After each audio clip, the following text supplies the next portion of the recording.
Hello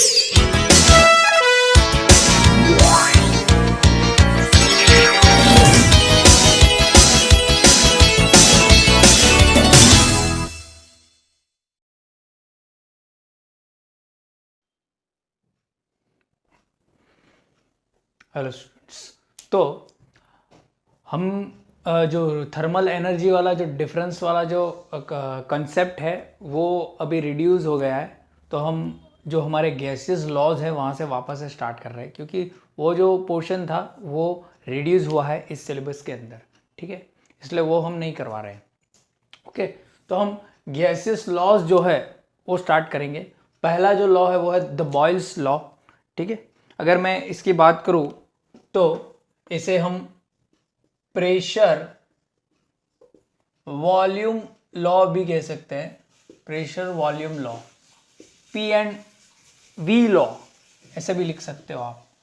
P and V law ऐसे याद रख सकते हैं। ठीक है, ओके। तो यहाँ पे क्या बोलता है, 1662 Robert Boyle proposed a gaseous law related to the relation between pressure and volume of a gas at constant temperature। इसका मतलब क्या है वो अभी मैं आपको समझाऊंगा।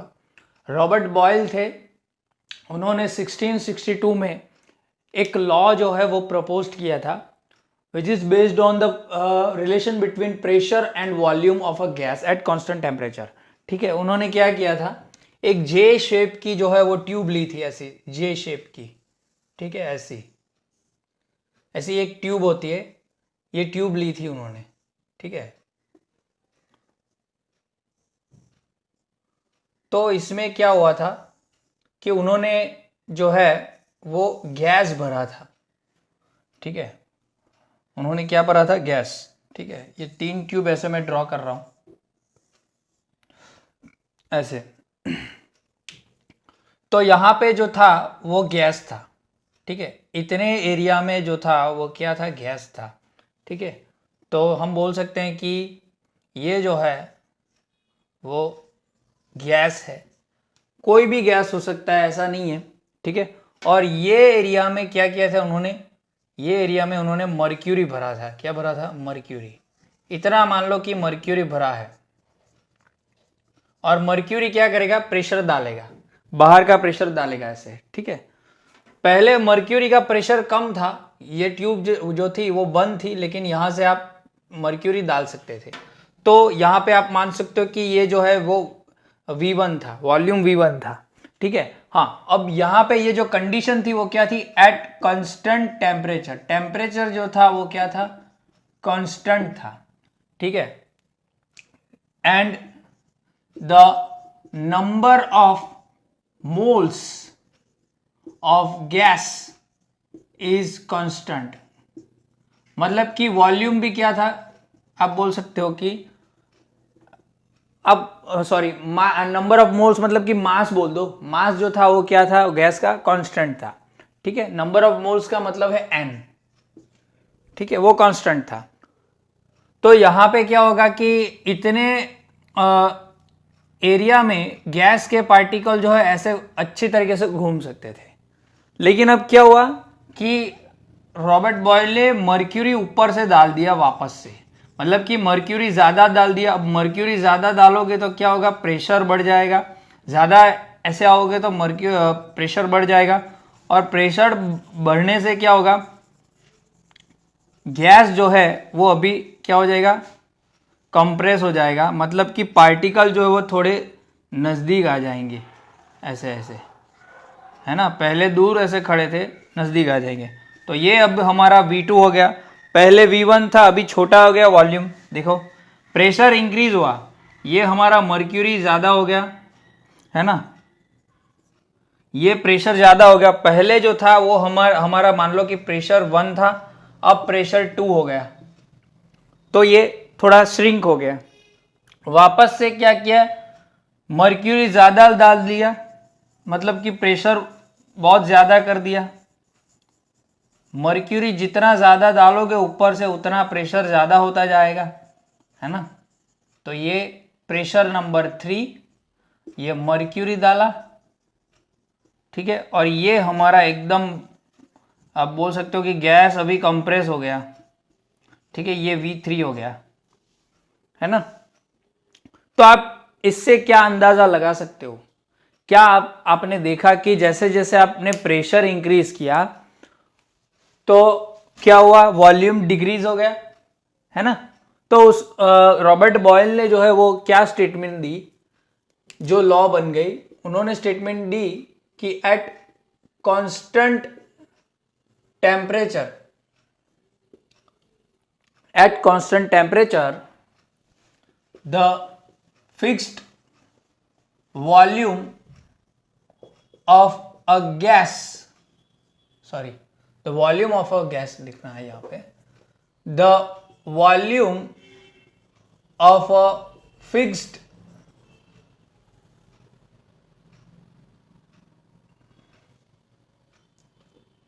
mass gas is inversely proportional to its pressure, ठीक है। ये जो मैंने अभी लॉ लिखा ना उसमें और हमारी एनसीईआरटी में थोड़ा सा डिफरेंस हो सकता है, लेकिन जो मेन एक्सप्लेनेशन है वो वही है। यहाँ पे मैंने वॉल्यूम लिखा है तो प्रेशर भी हो सकता है कि pressure inversely proportional to volume, या फिर volume inversely proportional to pressure, ठीक है, कुछ भी हो सकता है। इसका मतलब है कि ये जो है pressure is inversely proportional to volume है, या volume is inversely proportional to pressure, दोनों सेम ही होता है। इसका मतलब ये होता है, ठीक है। बॉयल, इसे ही बॉयल्स लॉ बोलते हैं कि एट कांस्टेंट टेम्परेचर पे फिक्स्ड मास का जो गैस है उसका जो वॉल्यूम है वो प्रेशर से इनवर्सली प्रोपोर्शनल होता है, ठीक है। अगर हम मैथमेटिकली इसको सॉर्ट आउट करें तो ये निकालना है हमें, तो यहां पे एक कांस्टेंट डाल दो, ठीक है। ये क्या है, K1 is equal to constant when temperature is equal to constant, temperature constant होना चाहिए, and number of moles that is N is equal to constant of a gas. Gas के जो मोल्स है वो कांस्टेंट होनी चाहिए और टेम्परेचर कांस्टेंट होना चाहिए, तब क्या होगा, हमारा K जो है वो कांस्टेंट होगा, ठीक है। क्लियर, सॉरी यहां पे मेरी भूल है, यहाँ पे ऐसा हो जाएगा K1/V, ठीक है। अगर K की वैल्यू करें तो क्या हो जाएगा, PV, है ना। K1 is equal to P into V, है ना। क्लियर, समझ में आया। तो ये सभी जो इक्वेशन है वो बहुत ही इंपॉर्टेंट है, आप बोल सकते हो सभी इक्वेशन, ठीक है। तो बॉयल्स ने ये जो लॉ दिया था वो प्रेशर और वॉल्यूम का रिलेशन था for the gas, okay clear. अगर मान लो कि K1 जो है, K1 वो कांस्टेंट रहता है, ठीक है, ये कांस्टेंट रहता है, ठीक है। तो अगर मान लो कि मैं प्रेशर जो है वो अगर मान लो कि 10 एटमॉस्फेयर है, मेरा प्रेशर 10 एटमॉस्फेयर है, तो वॉल्यूम मानो ऊपर ही लिख लेता हूं, वॉल्यूम ये प्रेशर है, ठीक है। मानो कि 10 एटमॉस्फेयर का प्रेशर है तो वॉल्यूम हमारा हो जाएगा 100 लीटर, तो K कितना हो जाएगा, 2 लीटर ले लेते हैं, चलो। 10 एटमॉस्फेयर प्रेशर है, वॉल्यूम एटमॉस्फेरिक 10 एटमॉस्फेयर प्रेशर पे 2 लीटर वॉल्यूम है, तो K कितना हो जाएगा, P इंटू वी, मतलब कि 10 इंटू 2 कितना हो जाएगा, 20, है ना, 20 हो जाएगा ना। एक काम करो 20 लीटर ले लेते हैं तो 200 हो जाएगा, ठीक है। अगर मान लो कि मैं प्रेशर डिक्रीज कर दूं, ठीक है, प्रेशर डिक्रीज कर दूं, अगर मान लो कि प्रेशर इंक्रीज कर दूं, ठीक है, प्रेशर इंक्रीज कर दूं मैं मान लो 15 एटमॉस्फेयर, तो यहाँ पे वॉल्यूम क्या हो जाएगा, प्रेशर इंक्रीज हुआ तो डिक्रीज हो जाएगा, है ना, इंक्रीज हो जाएगा, सॉरी वॉल्यूम डिक्रीज हो जाएगा, ठीक है। सिंपली हम ले लेते हैं 10 लीटर, तो यहाँ पे क्या हो जाएगा, सिंपल कैलकुलेशन सिंपल हो जाएगा। अगर मान लो कि मैं यहाँ पे 5 एटमॉस्फेयर ले लूँ, ठीक है, या फिर 10 ले लेता हूँ, ठीक है, तो यहाँ पे 5 लीटर हो गया, तो यहाँ पे क्या हो जाएगा 50, ठीक है। जैसे जैसे प्रेशर आप बढ़ाओगे वैसे वैसे क्या होता जाएगा, वॉल्यूम डिक्रीज होता जाएगा, ठीक है। क्लियर, समझ में आया। सॉरी यहाँ पे एक प्रॉब्लम है, ये ऐसा नहीं होगा, यहाँ पे कंसेप्ट के हिसाब से मैंने ये नहीं लिया है, कंसेप्ट के हिसाब से लेना पड़ेगा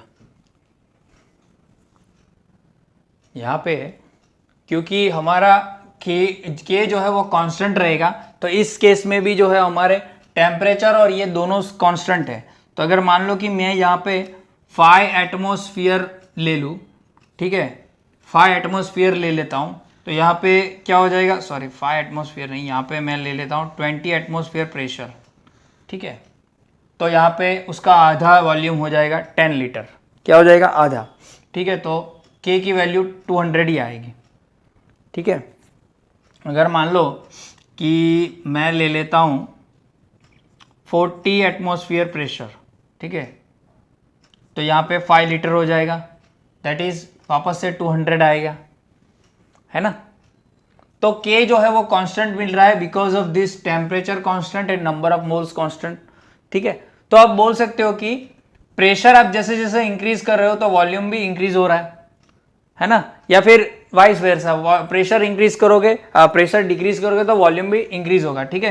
यहाँ पे एक पॉइंट लिख लेता हूं, pressure increases so volume decreases and volume increases so pressure क्या होता जाएगा, इंक्रीज होता जाएगा, डिक्रीज होता जाएगा। इतना क्लियर, समझ में आया, ओके। और एक ऑब्जर्वेशन ये हुआ था, अगर जो P डबल हो, ठीक है, इसका P डबल हो गया तो ये वॉल्यूम आधा हो गया, ठीक है, ये आप देखो यहाँ पे P क्या हो गया, डबल किया तो वॉल्यूम आधा हो गया। तो एक पॉइंट दूसरा लिख सकते हैं हम, if P doubled it is observed that volume becomes half, B/M लिखा है, मतलब कि शॉर्ट फॉर्म है become, ओके। वॉल्यूम क्या हो रहा है, हाफ हो रहा है, जब प्रेशर डबल कर दिया, इसका डबल कर दिया तो ये भी हाफ हो गया, ठीक है। क्लियर, समझ में आया इतना, ओके। अब जो है अगर मान लो कि हम दो कंडीशन ले लें, ठीक है, दो कंडीशन ले लें, तो दोनों कंडीशन आप मान लो कि अगर मैं एक ही गैस दो गैस की बात कर रहा हूं और उनमें वॉल्यूम और ये जो है वो कांस्टेंट रहेगा, तो उनमें K1 की जो वैल्यू है, K1 की वैल्यू अगर मान लो कि एक कंडीशन के लिए, कंडीशन 1 के लिए K1 की वैल्यू कंडीशन 1 के लिए कांस्टेंट की वैल्यू K1 है, दैट इज P1 V1, है ना। और कंडीशन 2 के लिए K2 की वैल्यू वो भी क्या होगी, P2 V2। तो ये जो है वो तो सेम ही होंगे, कांस्टेंट जो है वो सेम ही होंगे क्योंकि टेम्परेचर और ये सेम ही होगा, ठीक है। तो इसके लिए हम K1 is equal to K2 लिख सकते हैं, दैट इज K1 की वैल्यू अगर रख दे तो क्या हो जाएगा, P1 V1 is equal to P2 V2, ठीक है। तो इसको ऐसे भी लिख सकते हैं, P1 upon P2 is equal to V2 upon V1, ये भी एक फॉर्मूला ही हम बोल सकते हैं इसको, समझ में आया, ओके। ये V2 अपॉन V1 होगा, सॉरी, ठीक है। क्लियर, समझ में आया, ओके। तो नोट करो, इसके बाद हम आगे चलते हैं। अब हम इस हमारे लॉ जो है बॉयल्स लॉ कि ग्राफिकल रिप्रेजेंटेशन देखेंगे, ठीक है, graphical representation of this law, ठीक है। तो हमने क्या पढ़ा था, P is inversely proportional to V, ठीक है, ये पहली चीज पढ़ी। Then P is equal to K1/V, ये दूसरी चीज। K1 is equal to PV, ये तीसरी चीज। P1/P2 is equal to V2/V1, ठीक है, ये भी एक फॉर्मूला आप बोल सकते हो, ठीक है। अब ग्राफिकल रिप्रेजेंटेशन क्या बोलेगा, हमने एक्सपेरिमेंट देखा कि वैल्यू रखी तो हमने देखा कि हाँ K1 की वैल्यू जो है वो सेम आ रही है, because of number of moles जो है वो क्या हो रहा है, सेम है, और टेम्परेचर भी सेम है, तो 200 सब में आ रहा है, ठीक है। तो ग्राफिकल रिप्रेजेंटेशन आप अब देखोगे तो पहले जो है वो हम प्रेशर वर्सेस वॉल्यूम का ग्राफ देखेंगे, okay, pressure versus volume, volume in litre and pressure in atmosphere, या फिर बार, जो भी आप लेना चाहते हो, ठीक है। तो यहाँ पे आप पॉइंट नहीं लिखवाऊंगा, सीधे ही बताऊंगा। हमने पहले क्या किया था, देखो प्रेशर जो है वो क्या हो रहा है, इनवर्सली प्रोपोर्शनल है, मतलब कि अगर मान लो कि हमने वॉल्यूम पहले ज़्यादा लिया है, यहाँ पे ऐसे जाओगे तो वॉल्यूम इंक्रीज होगा, और यहाँ पे ऊपर जाओगे तो क्या होगा, वॉल्यूम डिक्रीज होगा, ठीक है। तो पहले हमने मान लो कि इस पॉइंट पे कुछ ज़्यादा वॉल्यूम लिया है, ठीक है, तो उसका प्रेशर कुछ इतना होगा, ठीक है। जैसे जैसे हमने वॉल्यूम डिक्रीज किया, ठीक है, यहाँ इस साइड आओगे तो वॉल्यूम डिक्रीज होगा, तो प्रेशर बढ़ता गया, ठीक है, प्रेशर यहाँ पे बढ़ने लगा, देखो यहाँ पे बढ़ने लगा, वापस से हमने वॉल्यूम डिक्रीज किया तो प्रेशर बढ़ने लगा, ठीक है, वापस से हमने किया तो प्रेशर बढ़ने लगा, वापस से हमने वॉल्यूम डिक्रीज किया तो प्रेशर बढ़ने लगा। मतलब कि ये इनवर्सली प्रोपोर्शनल का जो हमने देखा था वैसा ही हमको ग्राफ भी मिल रहा है, कुछ ऐसा ग्राफ आपको मिलेगा, ठीक है, समझ में आया, ओके। या फिर हम आप थोड़ा सा ऐसा दिखाया होगा बुक के अंदर, ठीक है, सेम ही है, कुछ ऐसा नहीं है, ओके, कुछ ऐसा ग्राफ आपको मिलेगा, ठीक है। वॉल्यूम के पॉइंट्स के लिए प्रेशर जो है वो इंक्रीज हो रहा है, हम यहाँ से इस तरफ जा रहे हैं क्योंकि वॉल्यूम डिक्रीज करते करते प्रेशर इंक्रीज हो रहा है, समझ में आ रहा है, ओके। अगर वैसे ही यहाँ से आप चलोगे तो प्रेशर जैसे डिक्रीज करोगे वैसे वैसे वॉल्यूम क्या होगा, डिक्रीज होता जाएगा। प्रेशर इंक्रीज करोगे तो इस साइड पे प्रेशर इंक्रीज हो रहा है तो वॉल्यूम डिक्रीज हो रहा है, और इस साइड पे प्रेशर क्या हो रहा है, इंक्रीज हो रहा है तो वॉल्यूम डिक्रीज हो रहा है, ठीक है। तो ये एक दूसरे के इनवर्सली प्रोपोर्शनल यहाँ पे बता रहे हैं।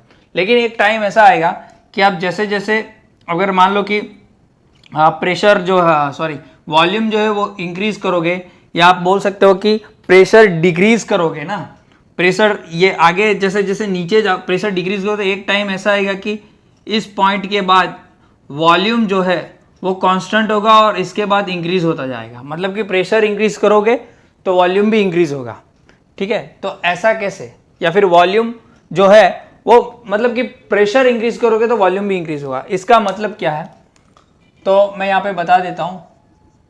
At constant temperature and constant number of moles of a gas,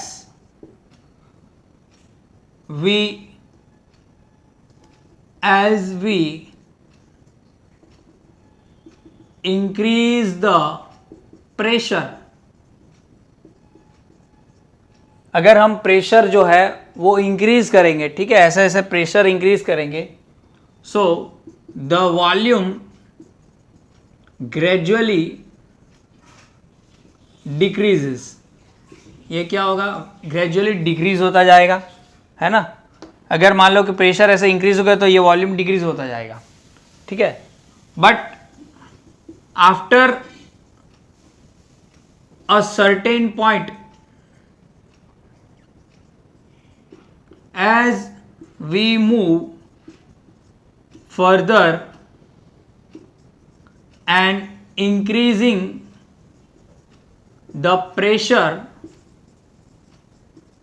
volume becomes constant and further on pressure increases, volume also increases. मतलब कि एक सर्टेन पॉइंट के बाद अगर मान लो कि हमने जो है वो प्रेशर ऐसे इंक्रीज करता गया, ठीक है, प्रेशर इंक्रीज करोगे तो ये नीचे जाना चाहिए, है ना, या मेरे से मैं उल्टा बोल रहा हूं, एक ग्राफ पे मत जाओ, मैं ऐसे क्या समझा रहा हूं कि अगर प्रेशर आप इंक्रीज करते जाओगे एक सर्टेन टेम्परेचर पे क्या हो जाएगा, वॉल्यूम जो है वो कांस्टेंट हो जाएगा, मतलब कि अब नहीं बढ़ेगा, लेकिन उसके बाद भी प्रेशर आप लगाओगे तो फिर क्या होता जाएगा, वॉल्यूम इंक्रीज होता जाएगा. कैसे, देखो अब कंडीशन 1, अगर कंडीशन 1 है जिसके अंदर ये दो पार्टिकल है वॉल्यूम के, गैस के, ठीक है, ये गैस के पार्टिकल है, आप प्रेशर दे रहे हो तो कंडीशन 2 में क्या होगा, ये एक दूसरे के नजदीक आ जाएंगे, ठीक है, पार्टिकल जो है गेट क्लोजर, यहां पे क्लोज आ गए, ठीक है. अब कंडीशन 3 में फिर से आप जो है वो वापस से आप प्रेशर दोगे तो एक दूसरे में क्या घुस थोड़ी जाएंगे, फिर क्या होगा, इन दोनों के बीच जो है वो क्या होगा, रिपल्जन होगा, ठीक है, repulsion between the nucleus of those two particles, मतलब कि एटम्स, रिपल्जन होगा, दोनों के बीच कितने पास आएंगे, और इस रिपल्जन की वजह से क्या होगा, वो वॉल्यूम एक्सपांड करेगा, ठीक है. Volume also increases because of nucleus repulsion of those particles of gases. Okay, या गैस लिख लो, समझ में आया, ओके, क्या बोल रहा हूं मैं, ठीक है. ये ग्राफ जो है वो सर्टेन कंडीशन के लिए ही आप जो है ये बॉयज लॉ जो है वो फॉलो अप करेगा, तो मैं यहां पे लिख लेता हूं. So the boys law is applicable in certain condition. ये कुछ सर्टेन कंडीशन के लिए ही होगा, ऐसा नहीं है कि आप प्रेशर देते ही जाओगे तो वॉल्यूम जो है वो डिक्रीज होता ही जाएगा. ये एक गैस की कंप्रेसिबिलिटी पर डिपेंड करता है कि वो कितना वॉल्यूम डिक्रीज कर सकता है, ओके, उसके बाद जो है वो नहीं होगा, वो समझ में आ रहा है, ओके. अगर एक दूसरे ग्राफ की बात करूं, ठीक है, जिसके अंदर ये वॉल्यूम हम लीटर में लेंगे, प्रेशर एटमॉस्फेयर में लेंगे. अगर मान लो कि डिफरेंट टेम्परेचर है, जहां पे T3 जो है, अगर मान लो हमने मान लो कि 300 डिग्री सेल्सियस रखा है, T2 200 डिग्री सेल्सियस और T1 जो है वो 100 डिग्री सेल्सियस, तीनों टेम्परेचर अलग है, ठीक है.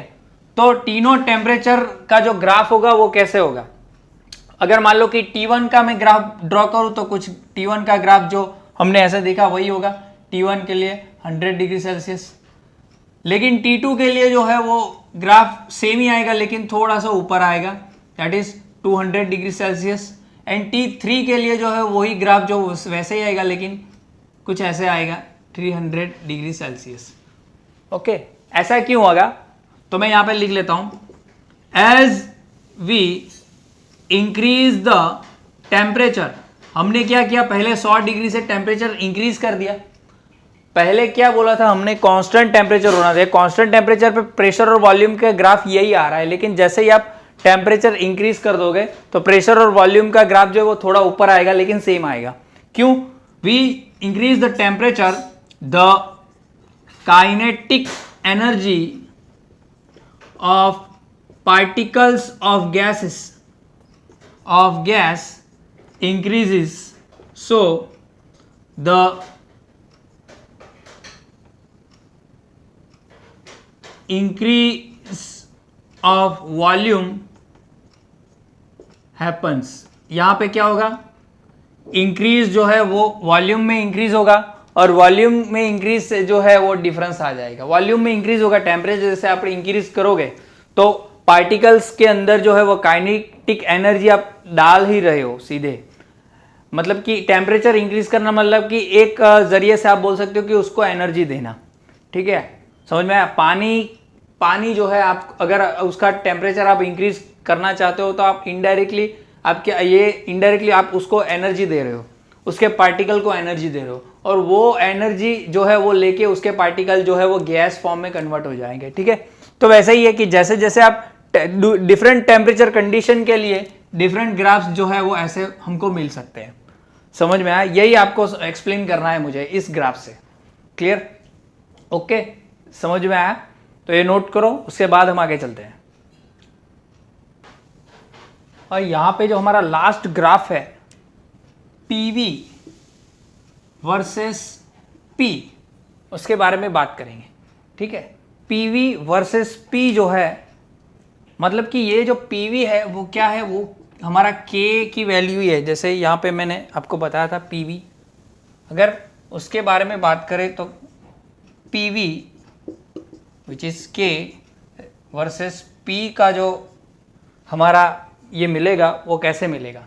यहाँ पे अगर मान लो कि टेम्परेचर हम इंक्रीज करेंगे, सॉरी डिफरेंट टेम्परेचर ले लेंगे, मान लो कि एक T2 है वो T1 से ज़्यादा है, तो T1 का ग्राफ के लिए जो मिलेगा PV वो सेम ही होगा, इवन T2 के लिए थोड़ा सा डिफरेंस हो जाएगा, है ना। K की वैल्यू आपने सभी कंडीशन के लिए, प्रेशर के लिए क्या देखी थी, K की वैल्यू 200 ही थी। अगर आपने देखा नहीं तो मैंने जो आगे करवाया था देख लेना, जैसे जैसे आप प्रेशर चेंज कर रहे हो K की वैल्यू में कोई डिफरेंस नहीं आ रहा है, क्योंकि वहाँ पे वॉल्यूम में भी डिक्रीमेंट हो रहा है इसलिए, ठीक है। वैसे ही अब डिफरेंट टेम्परेचर के लिए क्या होगा, प्रेशर इसकी जो PV की वैल्यू होगी ज़्यादा होगी, टेम्परेचर अगर ज़्यादा होगा तो ज़्यादा होगी। अगर यहाँ पे मैं T2 कम ले लूँ तो यहाँ पे T2 कम आ जाएगा, लेकिन लाइन जो है वो स्ट्रेट मिलेगी, ठीक है। तो ये ग्राफ जो है वो भी पूछा जाता है, इसलिए मैं आपको यहाँ पे बता रहा हूँ, ठीक है, क्लियर। अगर अब इंपॉर्टेंस की बात करें, importance of Boyle's law, Boyle's law का इंपॉर्टेंस क्या होगा, क्या है, ठीक है। तो you all know rho is equal to mass upon volume, that is density, rho is density. जो हमने आगे ये इक्वेशन पढ़ा हुआ है कि density is equal to mass upon volume, ठीक है, मास अपॉन वॉल्यूम। तो वॉल्यूम की जो वैल्यू है ये, यहां से वॉल्यूम की वैल्यू P को यहां पे लेके आओ तो क्या हो जाएगा, वॉल्यूम की वैल्यू क्या मिल जाएगी, V इज इक्वल टू वहां पे K1 अपॉन P, या K लिख लो वो भी चलेगा। तो मास तो ऐसे ही रहेगा, ठीक है, यहां पे लिख लो आप, तो क्या हो जाएगा यहाँ पे K1 अपॉन P, तो मास इज इक्वल टू क्या हो जाएगा, इंटू P बाय K1। लेकिन अगर टेम्परेचर कांस्टेंट है, ठीक है, तो वहां पे मास भी क्या हो जाएगा, कांस्टेंट हो जाएगा। मास मतलब कि नंबर ऑफ मोल्स है ना, और अगर ये दोनों कांस्टेंट है तो ये भी क्या हो जाएगा, कांस्टेंट हो जाएगा। जो कंडीशन मैंने आगे लिखवाई है देख लो, टेम्परेचर कांस्टेंट होगा तो मास कांस्टेंट हो जाएगा, ये दोनों कांस्टेंट तो ये K1 भी कांस्टेंट। इसका मतलब क्या है, इससे सीधा पता चलता है कि density is directly proportional to pressure. इससे पता चलता है कि density is directly proportional to pressure. Gas की डेंसिटी जो है वो प्रेशर से डायरेक्टली प्रोपोर्शनल है। और इसका यूज होता है कैसे, तो मैं यहां पे बता देता हूं। Generally Boyle's law is only law followed by only hypothetical gas which is we can say ideal gas, in any condition.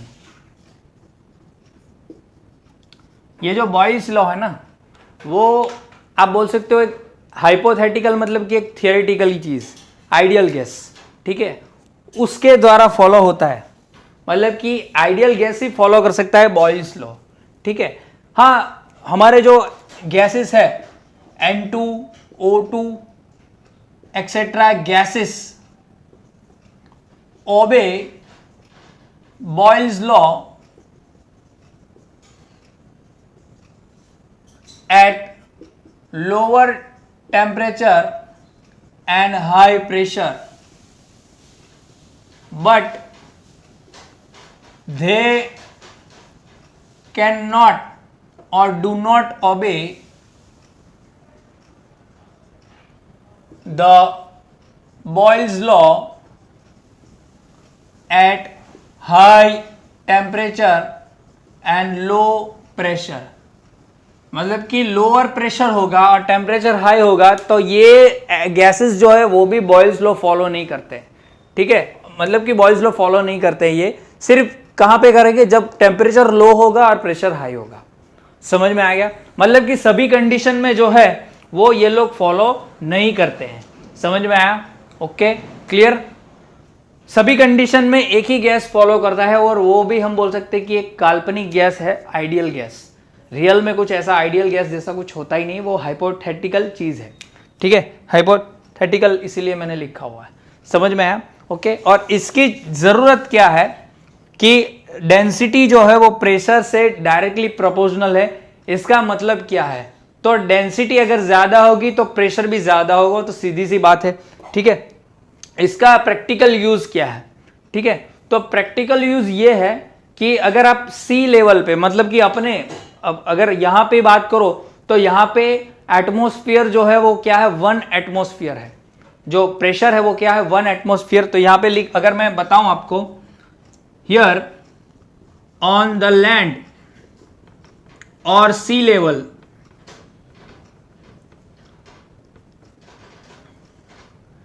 Air pressure और एटमॉस्फेरिक प्रेशर बोल दो तो भी चलेगा, is 1 atmosphere. That means the density also high of a gas like oxygen। O2 की density जो है वो हमारे लैंड के ऊपर, हमारे ये जमीन पे नीचे, वो O2 की डेंसिटी ज्यादा होगी। दैट मीन्स कि मास पर वॉल्यूम जो है वो, यूनिट वॉल्यूम जो है वो ज्यादा है। इसका डेंसिटी का मतलब यही है, क्योंकि प्रेशर जो है वो डायरेक्टली प्रोपोर्शनल है इसलिए, ठीक है। तो प्रेशर अगर ज्यादा होगा तो डेंसिटी भी ज्यादा होगी, दोनों डायरेक्टली है। इसलिए जैसे जैसे आप ऊपर जाओगे ना, जैसे कि अगर मान लो कि मैं एक कंडीशन लिख लूं, देखो यहां पे नीचे नहीं लिख सकता, इसलिए मैं एक काम करता हूं, यहां पे लिख लेता हूं। ये ग्राफ आप कर देना, ठीक है। यहां पे पॉइंट लिख रहा हूं मैं, बट इसके यही पॉइंट यहां से, उसके बाद यहां पे लिख रहा हूं एट माउंट एवरेस्ट। अगर माउंट एवरेस्ट जैसे एक हाई हिल स्टेशन की बात करूं, the pressure of a gas और एयर लिख लो, एयर इज 0.5 एटमॉस्फेयर। मतलब कि सीधा आधा हो गया, वहां पे जाओगे तो आधा हो गया। दैट मीन्स प्रेशर आधा हो गया तो ये भी आधा हो जाएगा। The density also decreases, so the amount of the O2 is half compare to the sea level. Land से वहां पे ऑक्सीजन का लेवल आधा हो जाएगा। So there is breathable problems occurs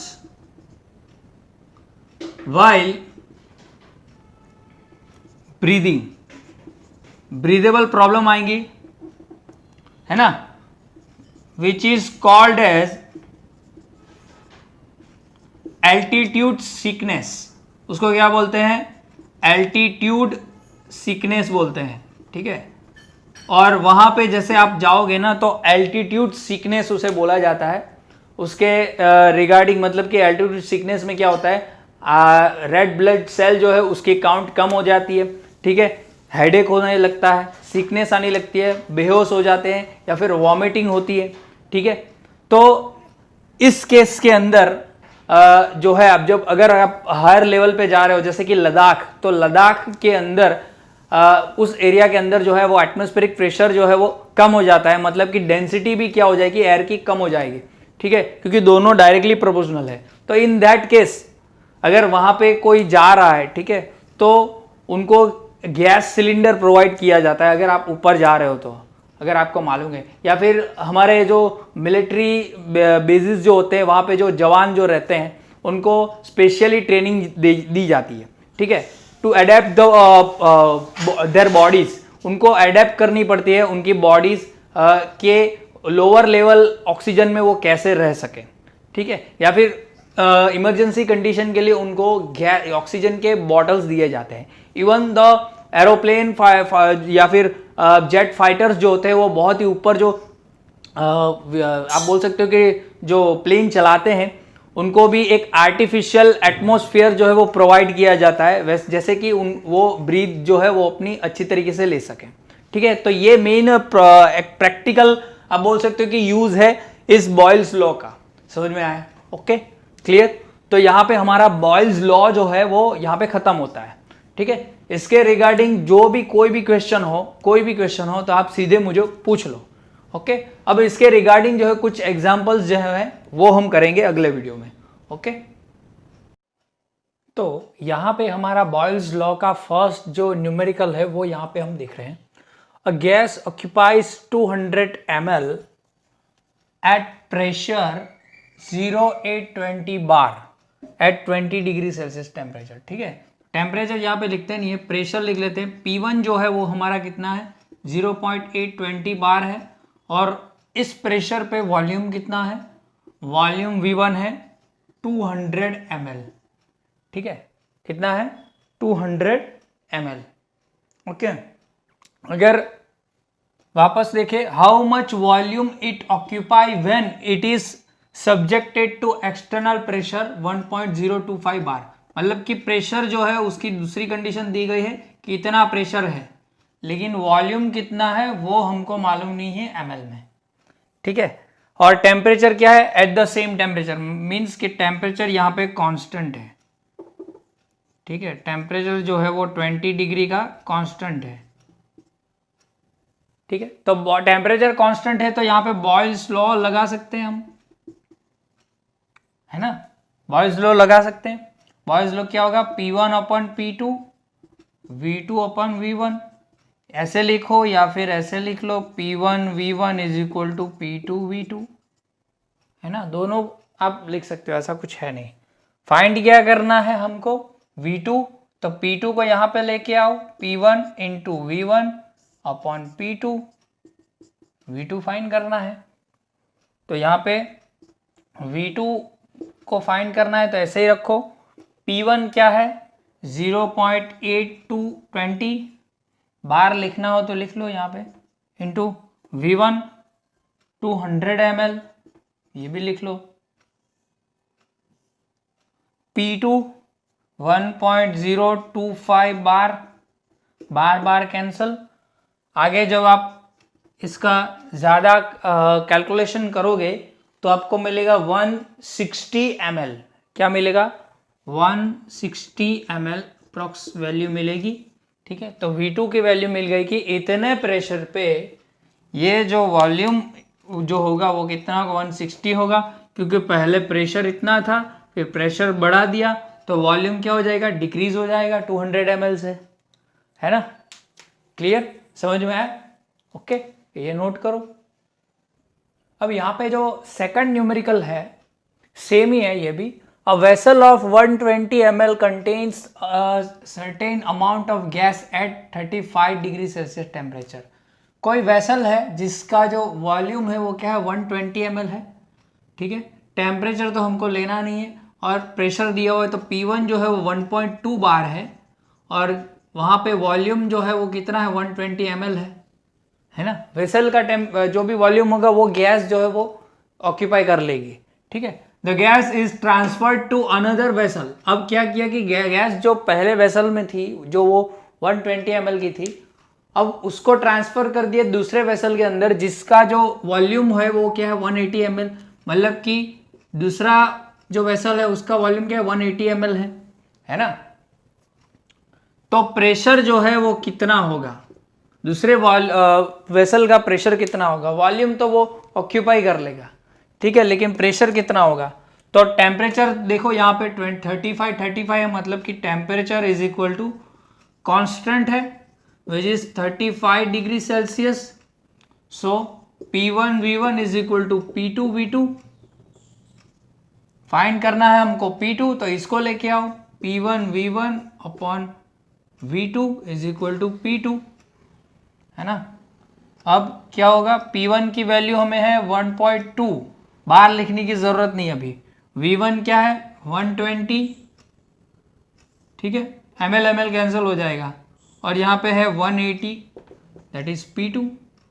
तो यहाँ पे जो आपको मिलेगा वो P2 की वैल्यू क्या मिलेगी, आपको P2 की वैल्यू मिलेगी 0.8 बार, ठीक है, 0.8 बार। ml कैंसिल हो जाएगा, है ना, क्लियर।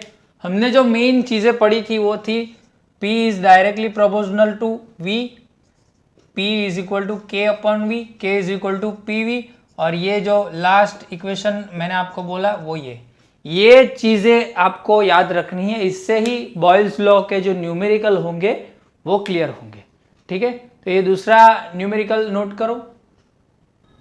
तो अब ये जो हमारे पास है वो 3rd नंबर का न्यूमेरिकल है, ये भी NCERT के एक्सरसाइज का है और जो हमने वेसल वाला किया था वो भी NCERT का जो था एक्सरसाइज वाला था, ठीक है। तो यहाँ पे क्या बोल रहे हैं कि कोई बलून है जो हाइड्रोजन गैस से फिल हुआ है, ठीक है। अगर बलून को इतने प्रेशर के साथ अगर फिलअप, मतलब कि इतना प्रेशर हो जाएगा तो बलून जो है फट जाएगा। It will burst if pressure exceed 0.2 बार, मतलब कि 0.2 बार का प्रेशर से ज्यादा प्रेशर लग गया तो वो फूट जाएगा, ठीक है। If at 1 bar pressure the gas occupies 2.27 litre, मतलब कि हमारे पास प्रेशर है कितना 1 बार और वॉल्यूम दिया गया है हाइड्रोजन गैस का इस प्रेशर पे कितना है 2.27 लीटर का, ठीक है।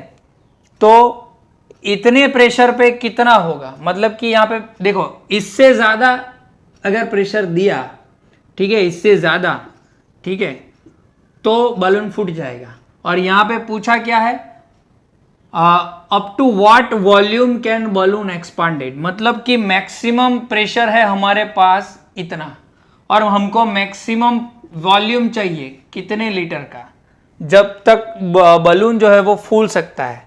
एक्सपांडेड मतलब कि बलून मैक्सिमम वॉल्यूम कितना होगा, तो मैक्सिमम कंडीशन में प्रेशर हमें दिया गया है, ये मैक्सिमम है। इसके ज़्यादा अगर आप ज़्यादा प्रेशर दोगे तो बलून क्या हो जाएगा, फूट जाएगा, ठीक है। तो सेम टेम्परेचर तो यहाँ पे क्या है, कांस्टेंट ही है। तो P1 V1 is equal to P2 V2, V2 find करना है, P1 V1 upon P2 is equal to V2। P1 की वैल्यू है 1, V2 की वैल्यू सॉरी P1 V1 होगा, P1 की वैल्यू है 1 और V1 की वैल्यू 2.27 लीटर, ठीक है। और यहाँ पे P2 की वैल्यू है 0.2 is equal to V2। V2 की वैल्यू यहाँ पे आपको जो मिलेगी वो आप कैलकुलेट कर लेना, ठीक है। फिर भी मैं आपको बोल देता हूँ 11.35 लीटर की जो है वो अप्रॉक्स वैल्यू आ सकती है, क्योंकि डेसिमल वाली वैल्यू है इसलिए, ठीक है। क्लियर, समझ में आया, ओके। तो ये कुछ हमारे एग्जाम्पल्स थे, ठीक है, जो हमने देखे, ओके। तो हाँ, एक डेंसिटी वाला इक्वेशन भी इसके अंदर जो हमने लिखा था उसके अंदर इंक्लूड हो जाएगा, ठीक है। Density is equal to mass upon volume. Volume की जगह अगर आप वैल्यू रख दोगे तो क्या मिल जाएगा, मास इंटू पी अपॉन के या फिर K1, ठीक है। तो इसके रिगार्डिंग जो 1 2 3 एग्जाम्पल थे वो मैंने आपको करवा लिए NCERT के लेवल के, ठीक है, जो बोर्ड के अंदर आते भी हैं, ठीक है। तो इसके रिगार्डिंग मतलब इसके रिलेटेड जो है वो कुछ मैं एग्जाम्पल आपको होमवर्क के लिए दे दूंगा PDF के अंदर, तो आप अच्छी तरीके से प्रैक्टिस कर सकते हो, ठीक है। ओके।